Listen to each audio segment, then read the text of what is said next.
Welcome to the Write Better Fiction podcast, the show that helps you, well, write better fiction. I'm Shane Miller, urban fantasy author, writing coach, and story geek, and each week I'll be talking to industry experts about the writing craft, publishing, and the business of being an author. Enjoy the show. Hello, Fictioneers, and welcome to episode 21 of the Write Better Fiction podcast. Today, I'm joined by world-building expert Angeline Trevena to talk all about, well, you guessed it, world building. Angeline's a good friend of mine, so we have a good laugh during the interview, and you'll also pick up a ton of actionable tips on how to build fictional worlds, so stay tuned for that. Now it's time for question of the week. I haven't had any responses to last week's question yet, but Tony J. Forder left a comment on Graham's interview from last week to say that he thought it was excellent, so thank you for that, Tony. I did get a couple of responses from the question on episode 19, which was TikTok for Authors with AP Beswick. The question was, what is your favourite social media platform and why? Edwin Downward said, Mastodon is a different creature. The one thing I've noticed is the area I'm involved in as a writer had a vibe about it that made me filter myself more than I ever did on Twitter. And Helena B said Tumblr because its format makes it pretty easy to publish short stories and poetry. This week's question is, what's your favourite thing about world building? Okay, now it's time for my update from the writing chair. If you've been listening for the past couple of weeks, you'll know that I've been trying a ton of different marketing and advertising strategies to try and reinvigorate the Myth and Magic series, which was the first series I ever wrote. Some of those techniques are working. I won't share any more than that at the moment because I haven't collected enough data, but once I have, I will share more, and I might even do a solo episode at some point on marketing techniques. In other news, I'm back to drafting, and I haven't been this excited to be writing in a long time. It feels so good to sit down to write and for it to not feel, I mean, parts of it still feel like a struggle, let's be honest, but for the whole thing not to feel like a huge struggle. I haven't felt like this in a long time and it feels great. I hope to have my new novel out in October, and it's the first in series. It would be quite nice to have it out around Halloween just because some of the themes in the novel would fit quite well with a Halloween launch. If you want early access to episodes and exclusive access to the Fictioneer community on Discord, where you can participate in things like Question of the Week and weekly accountability, you can support the Write Better Fiction podcast on Patreon for just $5 a month. Support the show at patreon.com/writebetterfiction. When I reach 50 patrons, I'm going to be recording a monthly Q&A for patrons only where I answer your writerly questions. Right, that's about it from me, so let's get into the interview with Angeline. Hello, and welcome to the Write Better Fiction podcast. Today, I'm joined by Angeline Trevena. Angeline Trevena writes urban fantasy and science fiction with a dystopian edge. She also writes non-fiction for authors, all of which is fantastic. Her world-building guides include 30 Days of World Building, How to Destroy the World, and many more. In 2003, Angeline graduated from Edge Hill University with an honours degree in drama and writing. During this time, she decided her future lay in writing words rather than performing them. Hi, Angeline. Welcome to the show. Hello. Thank you for having me. I just realised you say I graduated in 2003. That's like 20 years ago. I wasn't going to bring that up, but you have now. No, it was like 5 years ago, wasn't it? Of course. Yeah, time is not real. So yeah, it was however long ago you say it was. It was last year. Yeah. Okay, and on the subject of time, I'm going to be completely honest and say that I arrived late to this interview because this stuff like this only happens around Angeline, so it is Angeline's fault. It is, yeah. But my phone died in the middle of the night. My alarm didn't go off and I woke up 10 minutes after I was supposed to be here. So Angeline now has the benefit of me just rolling out of bed and doing this interview. So, hopefully it's... I managed to turn up on time, but,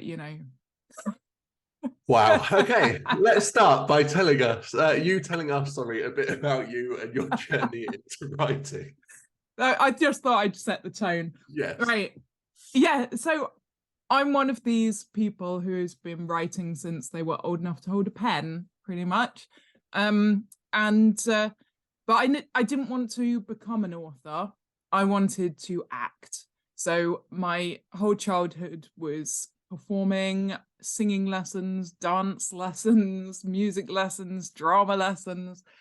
And then, yeah, so I went to university 5 years ago. And Yes. and yeah, I did a degree it was a joint degree in drama and writing. And it was about halfway through my first year that I realized I enjoyed the writing a lot more than the drama. But, this was, I'm going to show how old I am again. This was like 7 years before the first Kindle came out. Oh. So self-publishing didn't really exist at all. So the thought of becoming an author and doing it as a living was pipe dream. It wasn't even on my radar at all. I thought it would only ever be a hobby for me.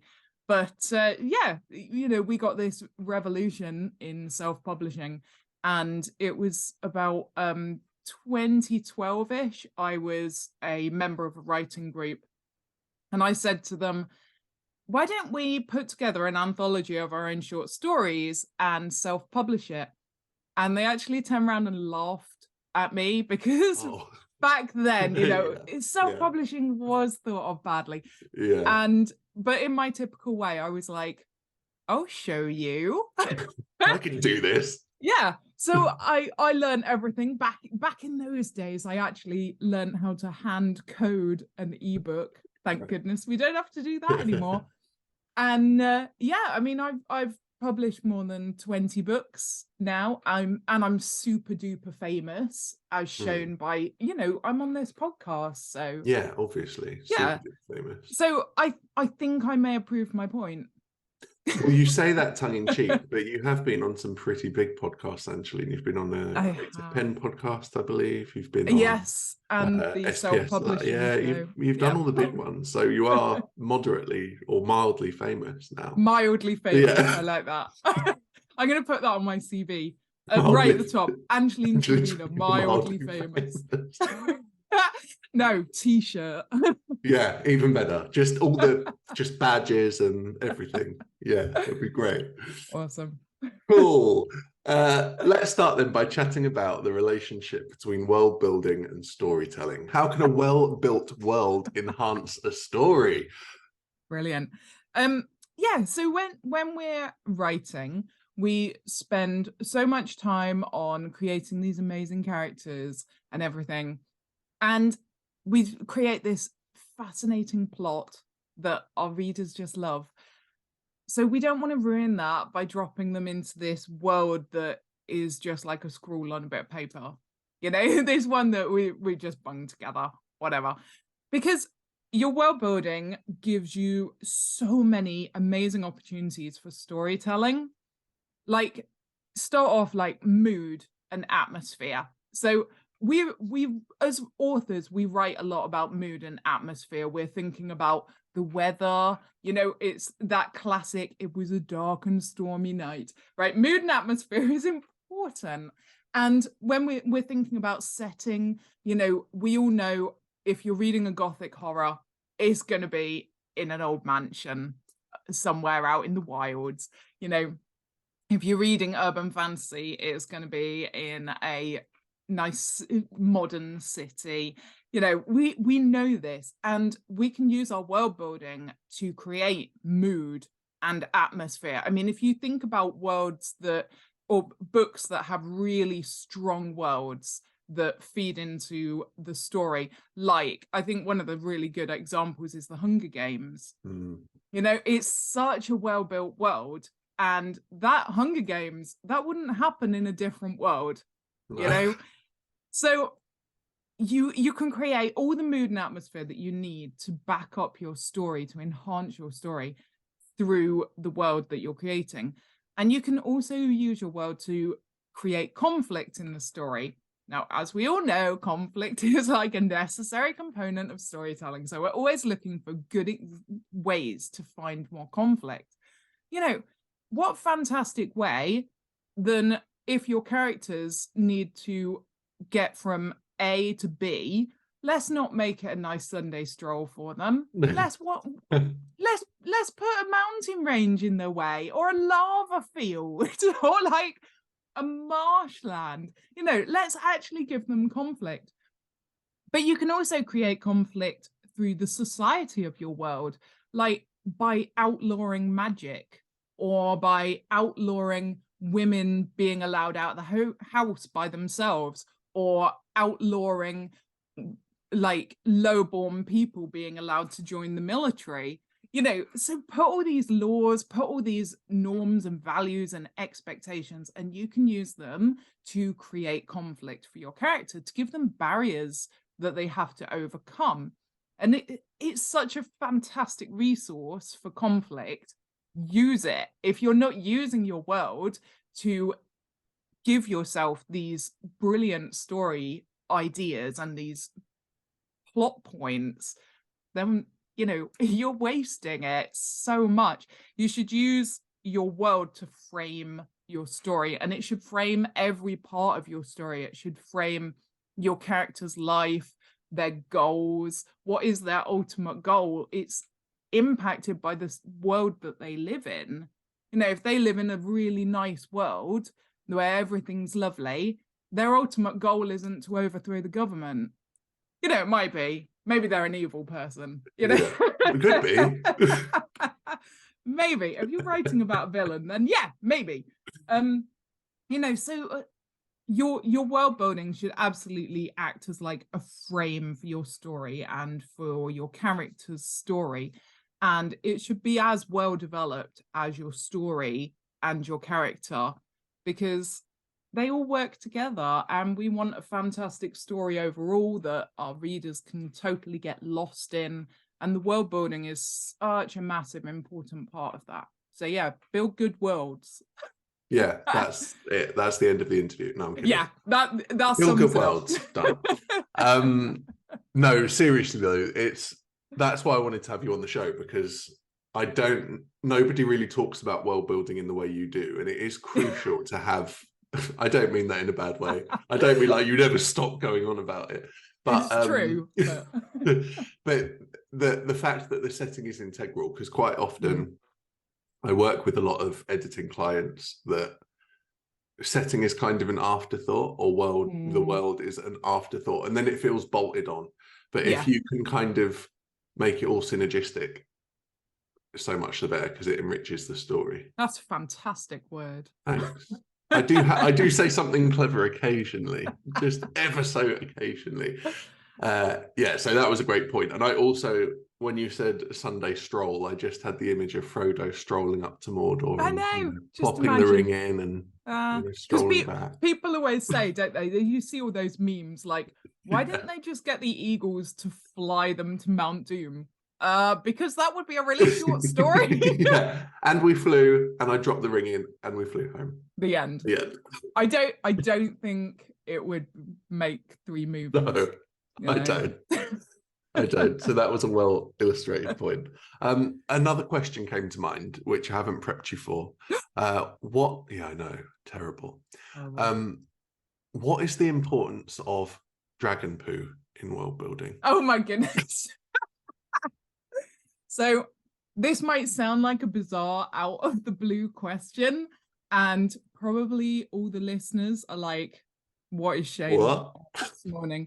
So this is a conversation we had quite a while ago about dragon poo. Yeah, so I was chatting to my kids. I have 2 young boys, so obviously poo is quite a big part of our life. And we were talking about how when you're walking along and you get bird poo on you, what if you lived in a world with dragons? So I've actually gone and researched the likelihood of dragons pooping while flying, because obviously sometimes dragons are lizards, sometimes they're more serpent-like. So you've got to research both lizard and snake pooing rituals and the norms. They do poo when they're in motion, but not very often. So we might be okay, if you live in a world with dragons, but I think it would be a fun avenue to explore. Yes, it would. And it's so rarely talked about in fantasy fiction. It's never talked about. Okay, the serious question that popped into my mind now before I was being silly is, and now I've forgotten the serious question. No, I haven't. So we hear about world building so much for fantasy worlds, for post-apoc, for horror, but world building is not just for those fantastical worlds, isn't that right? No, yeah, absolutely. It's almost like you've listened to me before. Yeah, it is, kind of, yeah. Yeah, world building exists in every single genre. So let's take a crazy one that you would never imagine is related to world building, like cozy mystery. So a lot of these cozy mysteries are set in quaint Cornish villages, lovely settings, but they use them exactly as they are now. You know, they go on Google Maps and they are exactly the same, but they quite often create a something like a tea shop that doesn't exist, and maybe the detective agency is above the tea shop, and that's world building. You are creating some of the fabric of the world of your story. So it doesn't matter what it is, even if it's like a sign warning people not to go into the woods that doesn't exist in real life. That's world building. Even if you create a tree that doesn't exist there in real life, that's world building. And it can change things. It can change surprisingly large things even. I always describe world building as being like a pond, and every single thing that you create, you're dropping a pebble into that pond, and some of those pebbles have really tiny ripples and don't really affect much, but some of those pebbles ripple a lot and they fill the whole pool with ripples, and they ripple for a long time. So yeah, that's how I always describe world building. So yeah, it absolutely exists in every single genre whatsoever. Nice, good. So what are some of the common world building mistakes that you see new writers make, and how can they avoid them? So one of the mistakes I see a lot is writers trying to tell you absolutely everything about their world on page one. Like, no. Because you would never tell your entire plot in the first chapter of your book. You wouldn't do that. So why do you think that it's okay to do that about your world building? I've read books where they just rattle on about the world building and the main character doesn't even show up until chapter 2. You know, the reason your readers are there is your characters. You can build an awesome world, and however much I love world building and I'm really nerdy over world building, it's not the most important thing. Okay, that's the only time you'll ever hear me say that. So yeah, just take that snipping, a little snippet of recording. I'm going to put it all over social media. Forever. Yeah, no, I'm going to just blast it everywhere. But your readers come for your characters, so your characters have to come first. Please don't bombard your readers with all this world building straight up. People have been reading too much Tolkien, and because it's overwhelming, and every single bit of world building creates a learning curve for your readers, because we know what the world is like that we live in. So if you add dragons, if you add magic, it's all stuff that your reader has to learn.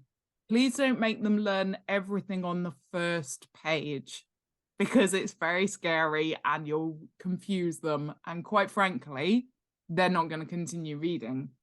So you need to drip feed through the whole book, just like you do with your story, just like you do with your character. You know, you don't open your book telling us all the likes and dislikes of your main character. You know, you drip feed that through the book. So do exactly the same with your world building, little bit at a time. Yes, yeah, not all at once. No, very good advice. We've all read those books with the prologue that is not a prologue. Yeah.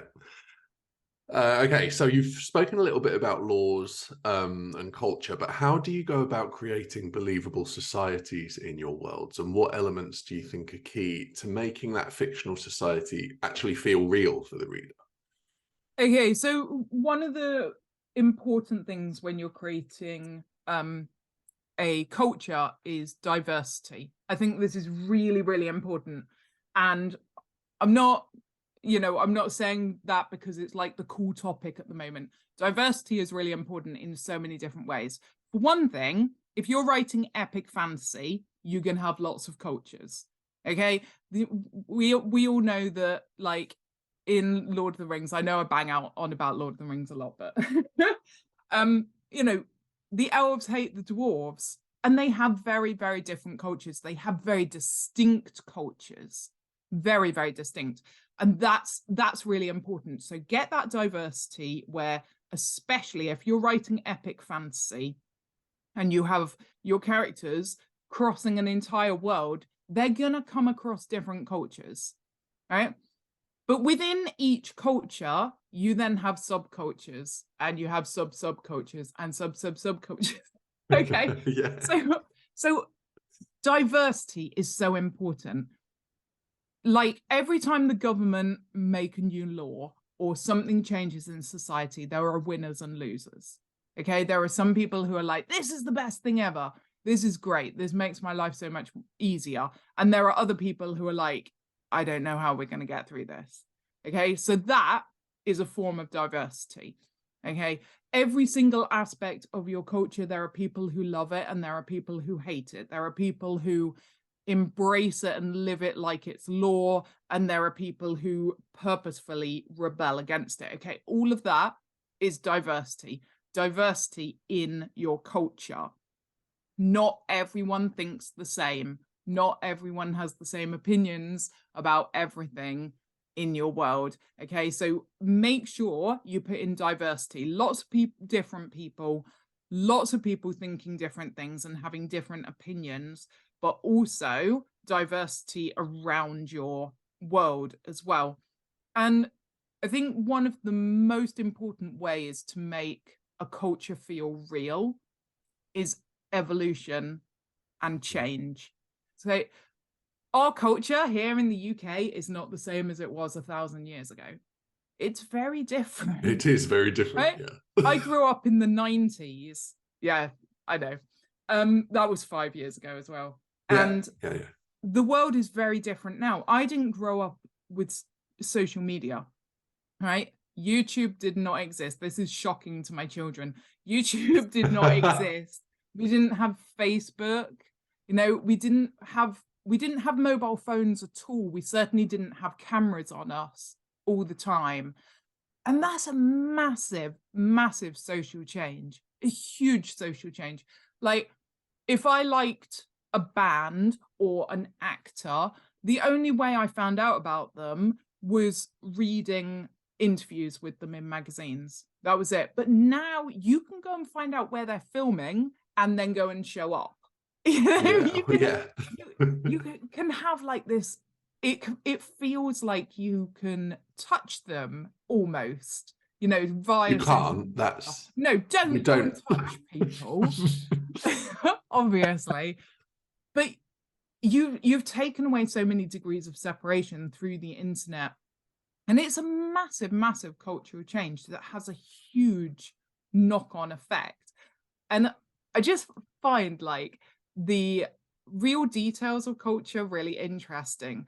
Like, for example, as I was looking at the social media of a local cafe and bookshop. So it's a bookshop with a cafe in it. And they took a photo of two people, a couple, who had finished eating their meal and they were both sitting there reading books. Okay, not talking, reading books. And they were like, look how fantastic this is. They've finished their meal and they're both sitting there reading books. But imagine if they were both sitting there on their phones. Everyone would be like, oh, just sitting there ignoring each other. They're being so antisocial. Yeah. Although they could be reading books on their phones. We don't know. They True. could be sitting there reading books. But culturally, we see those as very, very different things. Like, if you go, oh, we're going to the cinema tonight, no one says, oh, you're so antisocial, but you're going to sit there for 2 to 3 hours and say nothing to the person next to you. But if you sat in a cafe on your phone, not speaking to the person next to you, people would say you're antisocial. And I find like those weird cultural things are so fascinating. So look for things like that you can include in your story. You know, just these tiny little details that really highlight a culture and what makes it unique. Yeah, just look at the world around you and just question everything. We take so much for granted. But We as do. writers, we should be questioning everything and going, why is it like that though? And Yeah. dissecting that and then turning that into our stories. Yeah. Yeah, definitely. That's great. We're going to talk about one of my favorite things now, which are magic systems. Yeah. And magic systems can be the trickiest aspect of world building in some senses. What are some important tips or guidelines for creating a magic system that feels coherent and impactful as well, so it actually adds to the story? No, I love magic systems as well. They're so cool. And so you can have 2 different types of magic systems. Obviously, it's a sliding scale, so you can go anywhere in between, but you can have a very loose, open magic system where nobody really knows the rules and lots of things can happen. And again, I think a good example of this is Lord of the Rings. So nobody really knows the rules of that magic system. You know, people seem to be able to do lots of different things. You know, maybe Gandalf can't change the weather or is unwilling to, but you know, it's pretty loose. Compare that. If anyone's read Patrick Rothfuss's books, The Kingkiller Chronicles, his magic system is so tight. It is so, there are so many rules. There are so many ways that it just doesn't work like that. You know, you can't do that because that's not how it works. Those are the kind of magic systems I like personally. Like, oh my goodness, give me rules. I love it. And yeah, Patrick Rothfuss's magic system is one of my favorite because it feels so real. If you haven't read his books, I do recommend them, but we have been waiting about 20 years for the third, so just bear that in mind. Because when it comes to magic systems, the trouble is if you make it too open, you can't have conflict. So in the first chapter of your book, your character goes, okay, so my ultimate goal is to get a healing spell for my mother who's sick. That's my ultimate goal. Oh, look, I'm magic. Oh, look, there are no restrictions on magic. I'll just click my fingers. She's better. Fantastic. End of book. Brilliant. Yeah. That's like the Eagles taking them to Mount Doom. Yeah? You got no story. You've got no story if your magic system solves everything easily in the click of a finger. There's no conflict. Not your character can overcome everything just like that, right? It's not going to work. So in a magic system, ideally what you want is either consequences to using the magic. So those can be physical consequences, like we see this in the movie Stardust, where they use magic and it ages them. And there's lots of great examples of things like that. So The Witcher is another really good one where it takes a physical toll on the person. So then you can have these situations where, yes, magic could get your character out of a particular situation, but is it worth it? Is it worth the consequence? The other kind of consequences you can have for magic is social consequences. So maybe it's illegal, or maybe lowborn people aren't allowed to do it, or maybe lowborn people aren't educated in magic. So yes, they can perform magic, but they're not very good at it and it doesn't always work. Okay, so you can have physical consequences that are built into the actual magic itself, or you can have social consequences that people have created particular consequences. Maybe it's very expensive to get the ingredients you need. Maybe they're very rare. Maybe you need to go on a long journey. Maybe you can only do magic under a full moon, you know. So you can have these consequences, and you can also have restrictions. So restrict your magic. Don't let it do everything, because, you know, it's the eagles flying them. You know, you've got no story because you have to have conflict. You have to have barriers. So consequences, restrictions. Yes, you can have consequences and restrictions if you want to. You know, make that magic as tight as you want. The other thing to do with your magic system is to tie it into your world. Okay, so don't create a magic system that requires some kind of ingredients that don't exist in your world. That would be crazy. You know, that would be crazy. So tie it into your world. If your world is particularly rocky and mountainous, maybe the mountains enhance the strength of the magic, or maybe they block it. You know, maybe people have to go to particular places to be able to use magic because they can't get like magic signal, you know, like mobile phones, you know, maybe it blocks the signal for the magic. You know, if your culture is very based in sports, then why not have a magic system that uses athleticism? You know, maybe people who do magic are the athletes of your world, which is why your culture would be so interested in athletics. Or maybe it's a strong farming culture. You know, tie your magic system to herbs and plants. You know, if you tie your magic system and the way it works into your world and into your character's life, then it feels like it belongs. It doesn't feel like you've gone, I really want a cool magic system. Boink, there we go. Yeah. Yeah. You know, tie it into the world, but make it feel like it belongs there, like it couldn't exist anywhere else. And I think this is a really cool thing to do. Make it feel like it's always been there. I love ancient magic systems. I love that.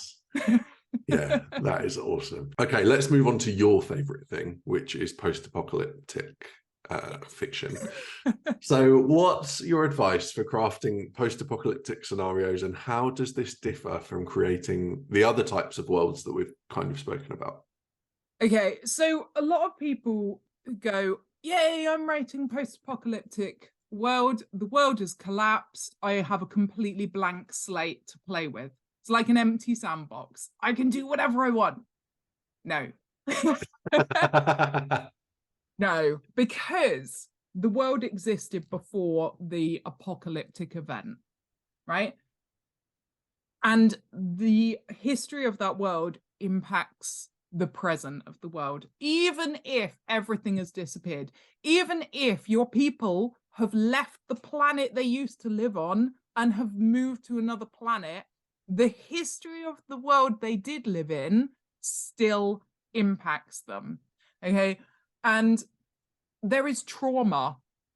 Anyone who lived through the apocalypse has trauma from it. They miss things. Okay. They miss things from the previous world.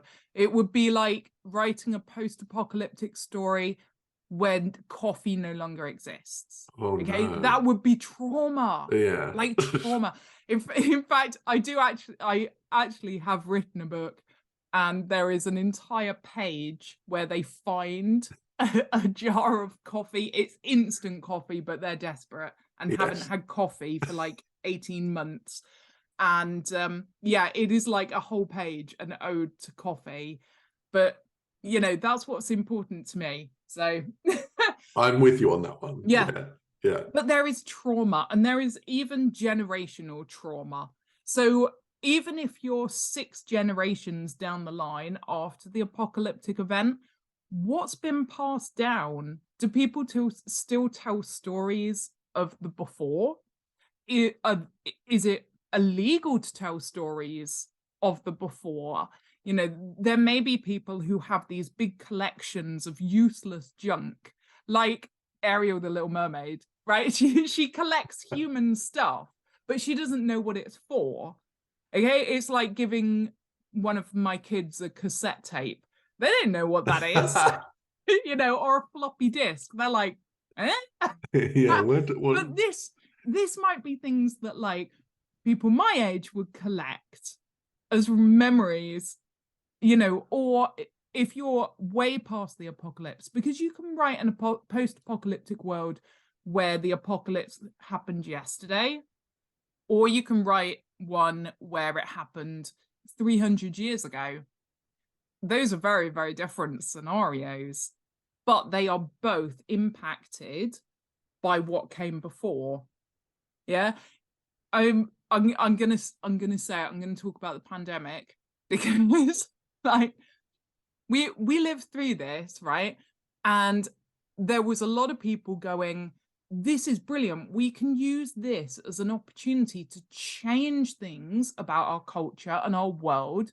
And we can kind of like start afresh and make things better. And then you had the group of people who like just wanted things back the way they were. Yeah. And things have gone back to where they were because humans are lazy. Humans are creatures of habit. And we like the familiar. The familiar may not be perfect. In fact, it may be blooming awful, but we like it because it's where we feel comfortable. And we all know what it's like to step out of our comfort zone. We didn't like that very much. So, you know, you're going to have these humans that are trying to rebuild the world as it used to be. And you're always going to have that. Okay, the humans who are trying to recreate what they had before, and then you're going to have the people who want to create something totally new. So thinking of a post-apocalyptic world as a completely blank slate, no. It's impacted. So really, when you're creating a post-apocalyptic world, you're very much building in exactly the same way as you would build an epic fantasy world or an urban fantasy world. All the steps you need to take, all the things you need to think about are exactly the same, but super cool. Yeah. Nice. So we've spoken a bit about geography, so mountainous ranges and all of that type of stuff. How important is it to consider the impact of geography and climate on the cultures and societies in your world? And yeah, I'm aware I'm asking you this and you're not a fan of weather or climate. Yeah, I infamously hate weather, and it is raining today. But climate is really important. It affects so many parts of our life, right? Us as British people, right? We're very used to waking up in summer and by the afternoon it's winter. We're very used to that. So when we leave the house, we might put in our bag sunscreen, sunglasses, sun hat, jumper, raincoat, umbrella, friggin' snow boots, you know, because that's what we're used to. That's what our climate is. Okay, so it has this impact on our everyday life, on the way we live our lives. Climate and the landscape impacts the kind of foods that people eat, when they can get foods. If you're writing in a medieval epic fantasy kind of setting, can people import bananas from across the world? Probably not. Yeah. Okay, coffee, yes, absolutely. Coffee goes everywhere. Always. Bananas, less likely. So they're going to be eating seasonal food. They're going to be eating food that they can grow locally. And that's going to be very, very different kind of food if they live halfway up a mountain than if they live in a marshland. You know, really, really different. The clothes they wear will be different. The buildings the materials that they use and the way they build their buildings. Like whenever it gets to the summer, us Brits moan, don't we? We're Yeah. like, oh, it's so hot. It's so And hot. it might be like way cooler in degrees than somewhere else, but our heat is humid. It's not dry, and dry heat is incredibly different to Yeah. humid heat. Also, we don't have air conditioning, okay? And also, our homes are built, the way they're designed is to hold heat in, Yes. okay? We have lots of small rooms, low ceilings, it's all designed to hold heat in. So that's why we complain so much in the summer. And so the way people build their buildings is really impacted by their climate, but also by the landscape, by what's available, what's around them. You're going to build a very different home in a bog than you would like if you needed it to be up in a tree for security. Those are very, very different homes. They're very different ways of life. When you get up in the morning, you have different things that you need to do depending on where you live and the kind of situation you're living in. So yeah, absolutely, like climate has and the landscape has a massive impact on every aspect of your character's life. And so yes, the world. And then you can start having fun with things like mountains that block magic, or like different modes of transport as well. That's fun. Like if everyone lives on mountains, maybe they all fly around in hot air balloons. How cool. Or ski. Cool. Yeah. They'll ski. I can't ski because there's no point in me skiing. UK, not really known for its mountainous ranges, really. Not particularly. We can't cope with like a centimeter of snow in this country because we rarely get it. So our infrastructure for dealing with snow simply doesn't exist. There are countries where it snows a lot, and it is law that you put on winter tires, that you have snow tires, and every single household will have snow chains. Yeah. We don't have that because it hardly ever happens, So those are the sort of things where climate and landscape hugely impact the life of your character and the world, the culture that they live in. Fantastic. World building can be an extensive process. I think there's things that we've talked about. People will be sat there thinking, "Oh my god, it's so extensive." How do you know? So how sitting there going, "She's still rambling on about this. She's still talking about world building. It's still going." How do you know when it's time to stop world building and actually start writing? Okay, so I'm going to give you a really annoying answer for this. It's different for everyone, and it's different for every story. Yeah. Okay, so all I can talk about is how I do it, which is probably going to be very different to how other people do it. So I'm a discovery writer, but I generally build my world first. Shocker. And wow. The way I do that is I'm usually just thinking about it. It's all done in my head. I don't tend to write much down, so it's all done in my head. And I might world build while I'm writing another book for 3 months, 6 months, just really slowly creating this world in my head. And obviously part of it is when I'm free to write a story, because I don't tend to write 2 books at the same time. So sometimes they have to wait, but if I'm free to start whenever, the time that I know I need to start is when my characters start talking. Okay, so first of all, I build a world in my head, and then characters start to appear. And when they start talking, that's when it's time for me to sit down and start writing my world. Now, generally, you'll probably do more world building than will end up in your book, which is fine.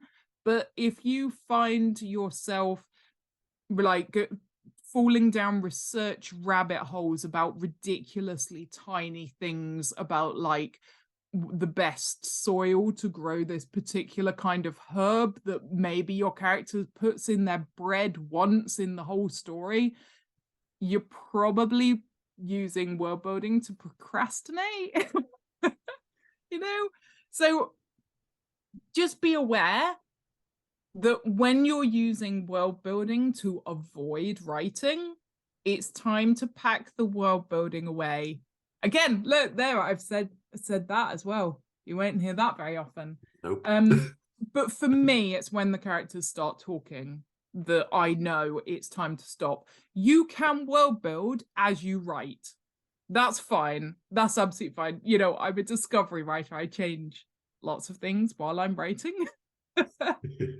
You can world build as you write, because you can backwards engineer your world. So if you find in your story you're right up against a wall because your world building doesn't allow this particular thing, and you're like, but I really want that to happen, then change it. You know, it's fine. You're the god of your world. You can change things. So you can do it backwards. You don't have to world build first and then write, you know. So there are absolutely people who will start writing before they've world builded at all. That's fine. That's fine, as long as it works for you. And it's all about finding the way that works for you. That's the most important thing. So yeah, that's an annoying answer, but there is no one magic way. A fairy doesn't appear and go, it's time to start your story now. That would be cool. That would be really good. I need one of those. That would be great. And something else I hadn't prepped you for, but very quickly, because we're coming to the end of the show, you draw fantasy maps. I do. Yeah. Talk about that. Like, how did that happen? So again, I'm going to say the word pandemic. Sorry. When the pandemic happened, lots of people took up hobbies. And I can't bake at all. Like, no, Angeline doesn't bake. And I kill plants just by looking at them. Yeah. So gardening was off the table as well. And I decided that my pandemic hobby would be drawing fantasy maps, learning how to draw them well. And because I love maps, and I've always loved maps. Like when I was 16, I read the Chronicles of Narnia and became quite obsessed. And I love that map. We all love the Middle Earth map. You know, we love beautiful maps. And that's what I really wanted to do. And yeah, so I spent about 2 years learning how to do it. And then I started a TikTok channel, and I was like, oh my goodness, I'm way too old to be here. But you know, I was just videoing myself drawing fantasy maps, and lo and behold, people actually like that. So I've amassed quite an impressive TikTok following of me drawing fantasy maps. And yeah, then this year, because people kept harassing me to do it, and I kept going, I haven't got time. But which you really don't. I don't, but the stars kind of aligned and came together, and the universe was pushing me. So yeah, this year I started doing fantasy map commissions for authors, and that has been so much fun. And I've had a chance to draw some very, very different maps for people, like one that was absolutely covered in trees, and I'd love to know how many trees I drew on that map, but I would never sit and count them. It was hundreds and hundreds of trees. And like, I've even had the chance to draw an entire galaxy with like little star systems and planets, and it was so fun. That is so cool. That's amazing. So this is the Write Better Fiction podcast, and this is my favorite question, so much so that I ask all my guests. So, Angeline Trevena, why do you write fiction? Well, I've already hinted at it already a bit, but my characters are noisy. I have very noisy characters, and they annoy me and bug me until I write their story. They keep me up at night. take all my brain power away from other things, so I can't remember stuff I'm meant to remember. And yeah, they talk at me until I start writing their story. So yeah, largely I write fiction for the sake of my own sanity. Yeah, I think that's not an uncommon problem in the writing world. Yeah, I think that's pretty cool. Perfect. So can you tell everyone a little bit about where they can find you and everything you do? Yep. So the best place to go is my very swanky website, stepbystepworldbuilding.com. You can find pretty much everything there. I'm all over social media as well. Most active on TikTok and Instagram, less active on Facebook. I do have a Twitter account, but I'm not there very much. But yeah, it's just at Angeline Trevena on all of those platforms. So I'm quite easy to find. And I'm mildly famous. So oh yeah, we've established you are mildly famous, so you will find Angeline. Like, she's not one of these authors that if you type in her name, you have to then think, oh no, that's an actor, I better put author at the end. If you actually type in Angeline Trevena, she just comes right up. I do have a pretty unique name. She is mildly famous. Even Google thinks so. So she's made it. Anyway, thanks for coming on the show, Angeline. That was great. Thank you for letting me come and ramble. You're so welcome. I hope you enjoyed the interview with Angeline and picked up a ton of actionable tips on how to build fictional worlds. Join me next week when I'll be chatting to the author of the Big Picture and Vision Checklist, Alex Corveau, all about revising your novel. Have a great writing week. Thanks for listening to the Write Better Fiction podcast. Remember to hit subscribe on your favourite podcatcher and leave a review, and we'll chat again next time.